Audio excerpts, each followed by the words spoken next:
Hi friends, Siragadikka ஆசை serial இனி வரப்போகிற எபிசோட்ஸ்க்கான ப்ரோமோ தான் இந்த வீடியோவில் பார்க்க போகிறோம்.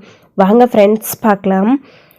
இப்போது இங்கே அண்ணாமலை பார்த்திங்க அப்படின்னா மனோஜ் சாப்பிட்றப்போ முட்டைக்கு மறைச்சி வச்சுக்கிட்டு பொய் சொன்னார். ஸோ அதை வச்சுட்டு பேசிகிட்டு இருக்காரு. ஸோ வீட்டுக்குள்ளேயே பொய் சொல்கிறதெல்லாம் ரொம்ப தப்பு. அது பொய் சொல்கிறது மட்டும் கிடையாது, பொய்யை மறைச்சிருக்கிறதும் தப்பு தான்.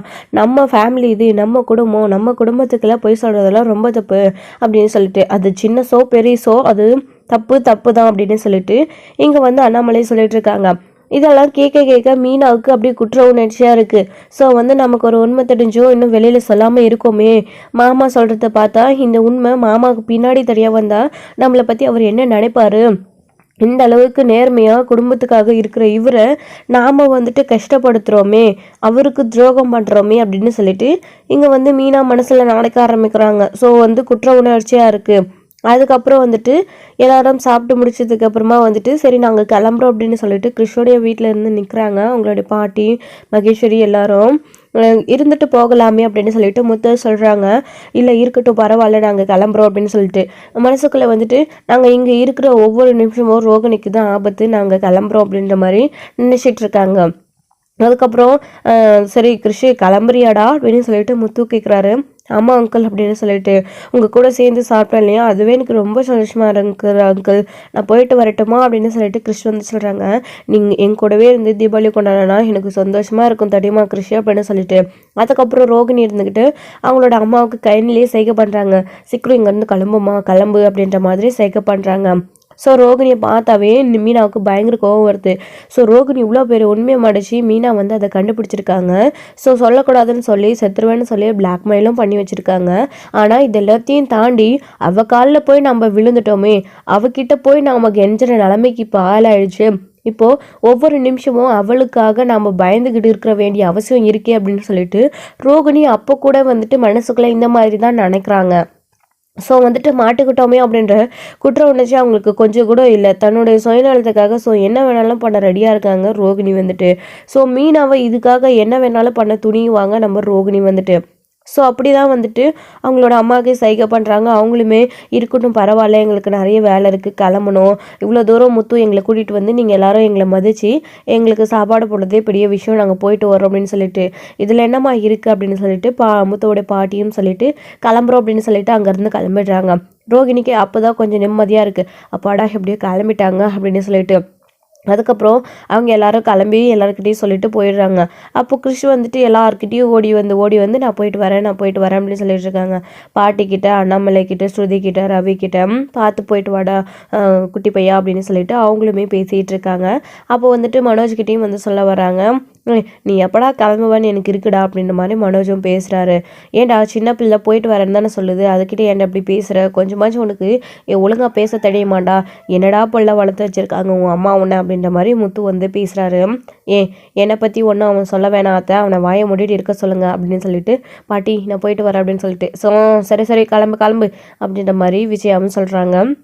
அதுக்கப்புறம் ரோகிணிக்கிட்டேயும் கிருஷி நான் போயிட்டு வரேன் ஆண்டி அப்படின்னு சொல்கிறாங்க. அப்படியே ரோகிணிக்கு ரொம்ப பயமாக இருக்குது. ரோகிணி கையை பிடிச்சி கிறிஷ் போயிட்டு வர அப்படின்னு சொன்ன உடனே எங்கடா எல்லாருக்கும் உண்மை தெரிஞ்சிட போகுது, கிறிஷ் என்ன பண்ண போகிறானோ அப்படின்னு சொல்லிட்டு சரி அப்படின்னு சொல்லிட்டு ரோகிணியும் சொல்லிடுறாங்க. அதுக்கப்புறம் மீனா ஆண்டி கிட்ட போயிட்டு, மீனா ஆண்டி நான் போயிட்டு வரட்டுமா அப்படின்னு சொல்லிட்டு ரோகிணியை பார்த்து முறைக்கிறாங்க. சரி நான் போயிட்டு வரேன் அப்படின்னு சொல்லிட்டு கிறிஷ் சொல்லும்போது சரி ஓகே அப்படின்னு சொல்லிட்டு மீனாவும் சொல்கிறாங்க. அதுக்கப்புறம் கடைசியாக போகும்போது கூட முத்துவோடைய பாட்டியும் சொல்கிறாங்க, எவ்வளோ சீக்கிரம் முடியுமோ அவ்வளோ சீக்கிரம் உங்கள் பொண்ணை வர சொல்லுங்கள், குழந்தை கூட அவள் இருக்கிறது தான் நல்லது குழந்தைக்கு அப்படின்னு சொல்லிட்டு அவங்க சொல்லி அனுப்புகிறாங்க. சரிம்மா நான் சொல்கிறேன் அப்படின்னு சொல்லிட்டு அவங்கள கிளம்பி போயிடுறாங்க.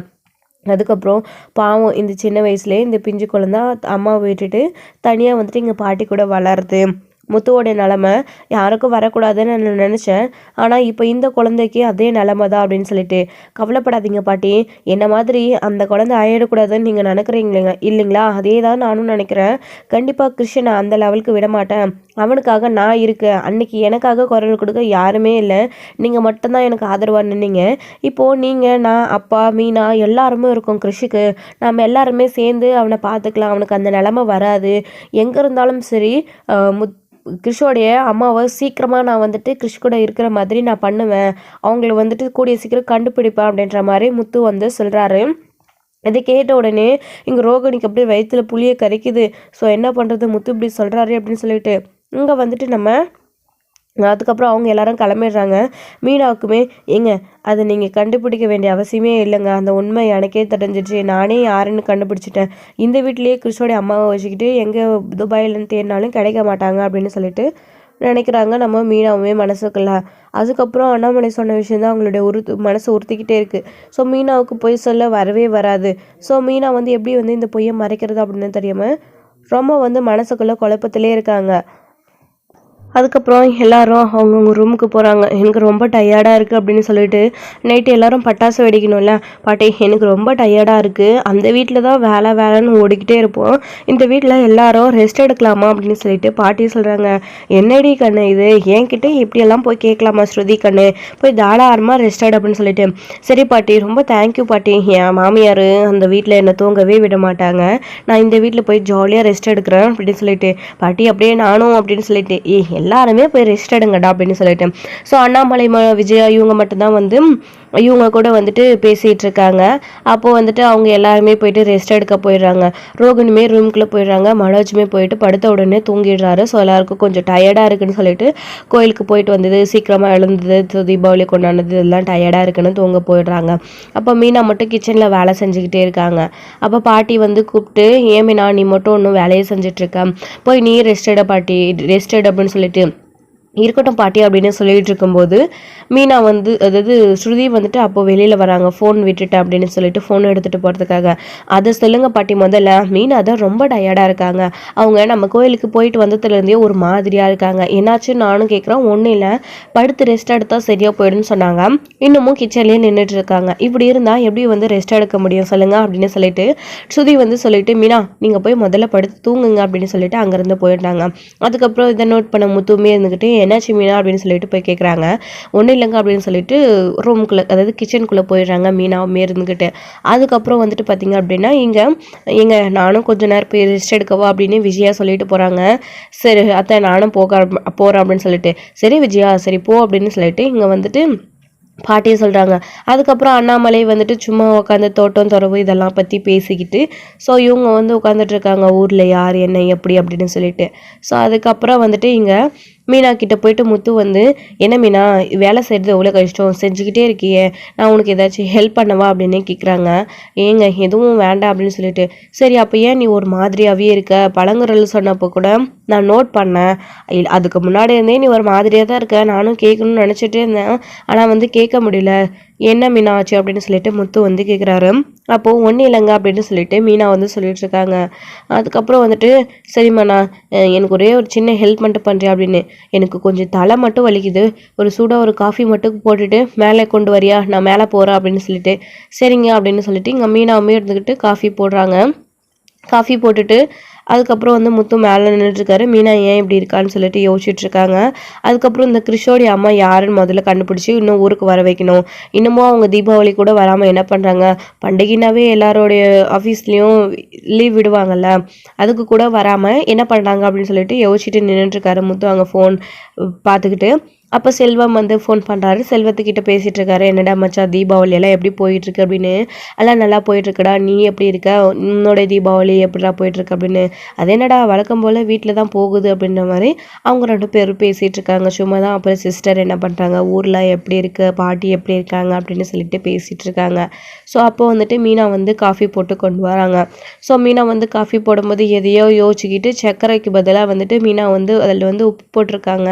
ஸோ வந்து மறந்துட்டாங்க, ஏற்கனவே இந்த மாதிரி தான் பண்ண போனாங்க. ஸோ அப்போ வந்து இப்படி பண்ணி வச்சுருக்காங்க. ஸோ எடுத்துகிட்டு போய் இந்தாங்க காஃபி அப்படின்னு கொடுக்குறாங்க. முத்து அதை குடிச்சு பார்த்துட்டு அப்படியே துப்பிடுறாரு. என்னாச்சுங்க என்னாச்சு அப்படின்னு சொல்லிட்டு மீனா கேட்குறாங்க. என்ன மீனா இது, உனக்கு காஃபி போட்டுட்டு வர சொன்னால் இப்படி வந்து காஃபியில் உப்பள்ளி கொட்டிட்டு வந்திருக்கே அப்படின்னு. என்னங்க சொல்கிறீங்க, உப்பா, இல்லையே நான் சக்கரை தானே போட்டேன், அதுவும் 1க்கு 2 ஸ்பூன் போட்டேனே அப்படின்னு சொல்லிட்டு. மீனா அந்த 2 ஸ்பூனை தான் நீ சர்க்கரையாக போட்டு வச்சிருக்கு, சர்க்கரைக்கு பதிலாக உப்பாக போட்டு வச்சிருக்க அப்படின்னு சொல்லிட்டு முத்து சொல்கிறாரு. என்னங்க சொல்கிறீங்க, இல்லையே கரெக்டாக தானே போட்டேன் அப்படின்னு. என்ன மீனா கரெக்டாக போட்டேன், நான் என்ன பொய்ய சொல்ல போகிறேன், வேணா குடிச்சு பாரு அப்படின்னு. ஏங்க என்னங்க விளையாடாதீங்க, இந்த டிவிலலாம் பண்ணுறாங்களே அந்த மாதிரி ஏதாச்சும் பண்ணிட்டுருக்கீங்களா அப்படின்னு. ஏன் மீனா உங்ககிட்ட விளையாடுறதுக்கு எனக்கு விளையாட்டே இல்லையா, நான் இதில் தான் நான் விளையாடணுமா என்ன, குடிச்சு பாரு நீ அப்படின்னு சொல்லிட்டு முத்து சொல்கிறாரு. மீனா வாங்கி என்னங்க சொல்கிறீங்க அப்படின்னு சொல்லிட்டு குடிச்சு பார்த்தா, ஆமாம் உப்பாக இருக்குன்னு மீனாவும் துப்புறாங்க. நான் எந்தவோ பொய் சொல்கிற மாதிரி சொன்னேன். ஆமாம் உங்கள் எவனெல்லாம் எங்கே போச்சு, நீ இந்த மாதிரிலாம் பண்ண மாட்டியே, நீ ஏதோ பிரச்சனையிலே இருக்க காலையிலேருந்து, இப்போ வந்துட்டு காஃபியில் வந்துட்டு சர்க்கரைக்கு பதிலாக உப்பு போட்டுட்டு வந்திருக்க, என்ன விஷயம், என்ன ஞாபகத்தில் இப்படி பண்ண, என்ன ஆச்சுன்னு சொல்லு மீனா, உடம்பு எதுவும் சரியில்லையா, ஹாஸ்பிட்டலுக்கு போகலாமா, இல்லை கால் இது வலிக்குதா அப்படின்னு சொல்லிட்டு முத்து வந்து கேட்குறாரு. அதெல்லாம் எதுவுமே இல்லைங்க அப்படின்னு சொல்லிட்டு, அப்புறம் வேற என்னதாங்க பிரச்சனை உனக்கு, என்ன மீனா என்கிட்ட ஏதாச்சும் சொல்லணும்னு நினைக்கிறியா, அதை சொல்ல முடியாமல் தயங்கிட்டு இருக்கியா, சொல்லு அப்படின்னு சொல்லிட்டு முத்து வந்து சொல்கிறாரு. ஸோ மீனாவுக்கு வந்து முத்துக்கிட்டேருந்து ஒன்றுமே மறைக்க முடியல. ஸோ அவர் பேசாமல் இவர்கிட்ட விஷயத்த சொல்லிடலாமா, அப்புறம் இவர் எதுவாக இருந்தாலே பார்த்துப்பாரு, பொய் சொல்கிறதுக்கு நமக்கு வராது, குற்ற உணர்ச்சியோட நம்ம எவ்வளோ நாள் இப்படியே இருக்கிறது அப்படின்னு சொல்லிட்டு இங்கே வந்துட்டு நினச்சிட்டு இருக்காங்க. ஸோ வந்து வீட்டில் சொல்ல மாட்டேன்னு தானே சொன்னோம், இவர்கிட்ட சொல்லிடலாமே அப்படின்னு சொல்லிட்டு அதுக்கப்புறம் வந்துட்டு மீனா வந்து யோசிச்சுட்டு இருக்கும்போது, என்ன மீனா நீ என்கிட்ட ஏதோ சொல்லணும்னு தான் நினைக்கிற, என்னன்னு தான் புரியல, சொல்லு எனக்கு என்ன வரந்தாலியோ அப்படின்னு சொல்லிட்டு முத்து வந்து கேட்கும்போது, ஆமாங்க உங்ககிட்ட ஒரு விஷயம் சொல்லணும்னு தான் நான் ரொம்ப நேரமாக தவிச்சிட்டு இருக்கேன். அந்த விஷயத்த அந்த உண்மை எனக்கு தெரிஞ்சதுலேருந்து என்னுடைய மனசுக்குள்ளேயே என்னால் போட்டு புதைச்சி வச்சுக்கிட்டு இருக்க முடியலைங்க. ரொம்ப கஷ்டமாக இருக்குது, அது என்னுடைய மனசை குத்தி கிழிச்சிக்கிட்டே இருக்குது நார் நாரா அப்படி இப்படின்னு மீனா வந்து பேசுகிறாங்க. என்ன மீனா பெரிய பெரிய வார்த்தையெல்லாம் பேசுகிற, என்னென்ன விஷயத்த சொல்ல, என்ன உண்மை தெரியும் உனக்கு, எது சொல்லணும்னு நினைக்கிற அப்படின்னு சொல்லிட்டு, கிறிஷோட விஷயத்தை பற்றி தாங்க அப்படின்னு சொன்ன உடனே, கிறிஷா அவனோட விஷயத்தை பற்றி உனக்கு என்ன உண்மை தெரியும் சொல்லு மீனா அப்படின்னு சொல்லிட்டு, ஏங்க கிறிஷோடைய அம்மா யாருன்னு தெரியுமா அப்படின்னு சொல்லிட்டு, அவனோட அம்மா கல்யாணி துபாயில் இருக்காங்களே அவங்க தானே அப்படின்னு சொல்லிட்டு, ஏங்க அவங்க அம்மா பேர் கல்யாணி தான், ஆனால் அவங்க துபாயில் இல்லை ஒன்றும் இல்லை, இங்கே தான் இருக்காங்க, நம்ம ஊரில் தான் இருக்காங்க அப்படின்னு சொல்கிறாங்க. புரியலையே மீனா அப்படின்னு சொல்லிட்டு, ஆமாங்க நீ அவங்கள பார்த்தியா மீனா, உனக்கு அவங்க யாருன்னு தெரியுமா, தெரிஞ்சு ஏன் என்கிட்ட சொல்லாமல் இருக்கு அப்படின்னு. அதாங்க அது எப்படி சொல்கிறதுன்னு தெரியல அப்படின்னு. சரி மீனா சொல்லு, கிஷோடைய அம்மா யார் எங்கே இருக்காங்க அப்படின்னு சொல்லிட்டு முத்து வந்து கேட்கும்போது, அவங்க நம்ம ஊரில் நம்ம வீட்டில் தாங்க இருக்காங்க அப்படின்னு. என்ன சொல்கிற மீனா உளர்ற, ஏதோ நம்ம வீட்டில் எங்கே இருக்க போகிறாங்க கிறிஷோடைய அம்மா அப்படின்னு சொல்லிட்டு, துபாயில் இருக்கிறதா தானே கிறிஷோட பாட்டி சொல்லியிருக்காங்க, நீ ஏன் இப்படி சொல்கிற அப்படின்னு சொல்லிட்டு. ஆமாங்க கிறிஷோடைய அம்மா வந்துட்டு நம்ம வீட்டில் தான் இருக்காங்க, அவங்க வேற யாரும் இல்லை, ரோகிணி அப்படின்னு சொல்கிறாங்க. இதை கேட்ட உடனே முத்துக்கு ஷாக்காக இருக்குது. இளமீனா சொல்கிற நீ கிறிஷோட அம்மாவை சொல்கிறேன்னு சொல்லிட்டு பார்லர் அம்மா பேரை சொல்லிகிட்டு இருக்க அப்படின்னு. ஆமாங்க நான் ஏன் வந்துட்டு பொய் சொல்ல போகிறேன், கிறிஷோடைய அம்மா ரோகிணி தான். இவ்வளோ நாளாக நம்ம எல்லாருக்கிட்டேயும் நாடகம் ஆடிட்டு இருந்திருக்காங்க ரோகிணி. இன்னைக்கு குளத்தங்கரையில் நான் போகும்போது அவங்க யாருன்ற உண்மை எனக்கு தெரிஞ்சிச்சு. நீங்கள் கூட சொன்னீங்களே கிறிஷோட தாத்தாவுக்கு திதி கொடுக்க வந்திருக்காங்க அப்படின்னு சொல்லிட்டு, அதுக்காக தான் ரோகிணியும் அவங்க போய் திதி கொடுக்க உட்காந்துட்டு இருக்காங்க அவங்களுடைய அப்பாவுக்கு. அப்போ தான் அவங்களுடைய யாருன்ற உண்மை எனக்கு தெரிய வரும், நம்மளை இவ்வளோ நாளாக ஏமாத்திட்டு இருந்திருக்காங்க அப்படின்னு சொல்லிட்டு இங்கே மீனா சொல்கிறாங்க. இது கேட்ட உடனே முத்துவுக்கு ஷாக் ஆகுது. மீனா என்னால் இதை நம்பவே முடியல அப்படின்னு. இதுதாங்க உண்மை, கிறிஷோடைய அம்மா வந்துட்டு ரோகிணி தான். இந்த விஷயத்த தெரிஞ்ச உடனே ரோகிணி மேலே எனக்கு அவ்வளோ கோவம் வந்துடுச்சு. ஆத்திரத்தில் என்ன பண்ணணும்னு தெரியாமல் பயங்கரமாக திட்டேன். ஆனால் கிறிஷை கூட்டிகிட்டு செத்துருவேன்னு ரோகிணி என்கிட்ட பிளாக்மெயில் பண்ணதுனால என்னால் சொல்ல முடியலங்க, என்கிட்ட யார்கிட்டேயும் சொல்லக்கூடாது இதை பற்றி அப்படின்னு சொல்லிட்டு ரோகிணி வந்து கேட்டிருக்காங்க. அதனால் நான் சொல்லலை. ஆனால் ஒவ்வொரு நிமிஷமும் எனக்கு இந்த விஷயம் நெஞ்சு அறுத்துக்கிட்டே இருக்குங்க. என்னால் பொய் சொல்லாமல் இருக்க முடியல. மாமாவும் பொய் சொல்கிறது தப்புன்னு கொஞ்ச நேரத்துக்கு முன்னாடி பேசிகிட்டு இருந்தார். இதெல்லாம் கேட்க கேட்க எனக்கு ரொம்ப கஷ்டமாக இருக்குங்க. இந்த விஷயத்த எனக்குள்ளேயே வச்சுக்கிட்டு அதான் வேறு வழி இல்லாமல் நான் உங்ககிட்ட சொல்லிட்டேங்க அப்படின்னு சொன்ன உடனே, அப்போ இதுக்கெல்லாம் காரணம் அந்த அம்மா தான்னு தெரிஞ்சுக்கிட்டோம். நீ எப்படி இவ்வளோ நேரம் அமைதியாக இருக்கமேனா, இந்த விஷயத்த என்கிட்ட அப்போவே சொல்லியிருந்தா நான் எல்லாத்தையும் பார்த்துருப்பேன்ல அப்படின்னு சொல்லிட்டு முத்து வந்து இப்போவே என்ன இந்த விஷயத்தை பற்றி அப்பா கிட்டே வீட்லேயும் சொல்ல போகிறேன். இந்த பார்லர் அம்மா சைலண்ட்டாக இருந்து இவ்வளோ பெரிய வேலையை பார்த்து வச்சுருக்கா, அம்மாவுக்கு மனோஜுக்கு அப்பாவுக்கு இந்த விஷயம் தெரிஞ்சால் அவங்கெல்லாம் எப்படி இந்த விஷயத்த எடுத்துப்பாங்க, அவ்வளோதான் அம்மாவுக்கு சொல்லவே வேணாம். ஏற்கனவே ரோகிணி மேலே பயங்கர கோவத்தில் இருக்காங்க அம்மா, இப்போ விஷயம் தெரிஞ்சு அவ்வளோதான் அப்படின்னு சொல்லிட்டு இங்கே முத்து வந்து அவருமே ஆத்திரப்பட்டு கோவப்பட்டு மொய்னா கிட்ட பேசிகிட்டு இருக்கவும், ஏங்க அவங்க பேர் ரோகிணி இல்லை, இன்னுமே நீங்கள் மாற்றி தான் சொல்லிட்டு இருக்கீங்க, அது உண்மையான பேரே கிடையாது, அது அவங்களே நம்மளை எல்லாரையும் ஏமாத்துறதுக்காக வச்சிட்டு இருக்க பேர், அவங்களோட பேர் உண்மையான பேர் கல்யாணிங்க அப்படின்னு சொல்லிட்டு. ஆமாம் இல்லை அப்படின்னு சொல்லிட்டு முத்தவன் சொல்கிறாரு. சரி மீனா சரிம்மா இதுக்கப்புறமா நம்ம எதுக்கு வெயிட் பண்ணிட்டு இருக்கணும், நம்ம பொய்யை மறைக்கிறது ரொம்ப தப்பு, வீட்டில் போய் நம்ம விஷயத்த சொல்லிடலாம் அப்படின்னு. ஏங்க வீட்டில் விஷயத்த சொல்லிட்டா அப்புறம் கிறிஷோட நிலைமை என்ன ஆகும்னு யோசிச்சு பார்த்தீங்களா அப்படின்னு. இதில் என்ன ஆகிறதுக்கு இருக்குமேனா, உண்மை தெரிஞ்சதுக்கு அப்புறமா அப்புறம் ஏற்றுக்கிறதும் ஏற்றுக்காததும் அப்பா அம்மாவோடைய விஷயம், மனோஜோட விஷயம். இதை நாம் ஏன் பேசணும்? நாம சொல்லிட்டா கிறிஷ கூட்டிட்டு வந்து அப்புறம் ரோகிணி கூடவே அதாவது கல்யாணி கூடவே சேர்த்து வச்சிட போறாங்க. அப்புறம் மனோஜும் ஏத்துக்கிட்டான் அப்படின்னா, உண்மையிலேயே அவன் லவ் பண்ணியிருந்தான்னா, சேர்ந்து குடும்பமா சந்தோஷமா வாழட்டும். அந்த பிஞ்சு பிள்ளையை தவிக்க விட்டுட்டு இவங்க மட்டும் இவனுடைய சுயநலத்துக்காக இங்க வந்து சுயநலமா நடந்துட்டு இருக்கலாமா அப்படின்னு சொல்லிட்டு முத்துவும் சொல்றாங்க. ஏங்க இது எல்லாமே நான் ஆல்ரெடி அவங்க கிட்ட கேட்டாச்சு. அவங்க கிட்ட இருந்து எந்த ஒரு பதிலுமே வரல. நீங்க கேட்டாலும் இதே தான் பதில் வரப்போகுது. அதுக்காக நம்ம ஏன் அவங்க கிட்ட போய் கேட்டுட்டு இருக்கணும்? இவ்வளோ கேவலமான கீழ்த்தரமான விஷயத்த இவ்வளோ நாளாக மறைச்சி நம்ம எல்லாரையும் நடித்து ஏமாத்திட்டு இருக்காங்க அப்படின்னு நினைக்கும் போதே அருவெறுப்பாக இருக்குங்க எனக்கு அப்படின்னு சொல்லிட்டு. இதில் நீ என்ன பண்ண மீனா, உனக்கு என்ன ஆக போகுது? நீ ஏன் இப்படி ஃபீல் பண்ணுற? ஃபீல் பண்ண வேண்டியதும் அருவெறுப்பாகிறதும் ரோகிணியோடைய வேலை. அவங்க தான் இதுக்கெல்லாம் அவமானப்படணும், நீ எதுக்கு அவமானப்படணும் அப்படின்ற மாதிரி முத்து வந்து பேசுகிறாரு. இது கேட்டு விஷயத்த வீட்டில் சொல்லியே ஆகணும் அப்படின்னு சொல்லிட்டு முத்து வந்து பிடிவாதமாக வந்து மீனா கிட்ட பேசிகிட்டு இருக்காரு. இல்லைங்க வேணாங்க, அவங்க 2 பேரும் செத்துருவேன்னு சொன்னதுக்கு அப்புறமும் என்னால் விஷயத்த சொல்லாமல் அதாவது வீட்டில் விஷயத்த சொல்ல முடியல, மறைச்சிட்டேன்.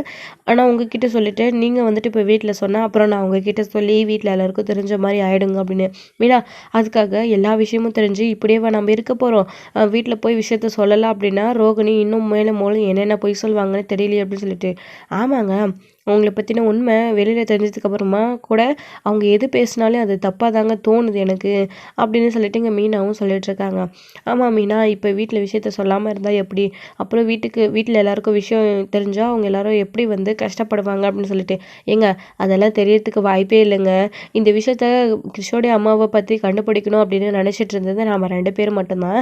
நம்மளை தவிர வேறு யாருக்குமே அந்த விஷயத்தை பற்றி அக்கறை கிடையாது. ரோகிணியும் அதனால தான் நம்மளை வந்துட்டு எப்படியாச்சும் ஏதாவது ஒரு விஷயத்தில் டைவெர்ட் பண்ணணும் அப்படின்னு சொல்லிட்டு எல்லா விஷயத்துலையும் டைவெர்ட் பண்ணி விட்டுட்டு வீட்டில் நல்லா நடிச்சிட்டு இருக்காங்க. இவ்வளோ நாள் வரைக்குமே வீட்டில் மாட்டிக்காமல் இருக்காங்க. இப்போ மட்டும் நாம் சொன்னாதான் விஷயம் வீட்டில் தெரியும். இது நம்ம சொல்லலாம் அப்படின்னா ரோகிணி இதையவே வந்துட்டு மெயின்டைன் பண்ணிக்கிட்டு அப்படியே போய்கிட்டே இருப்பாங்க அப்படின்னு சொல்லிட்டு.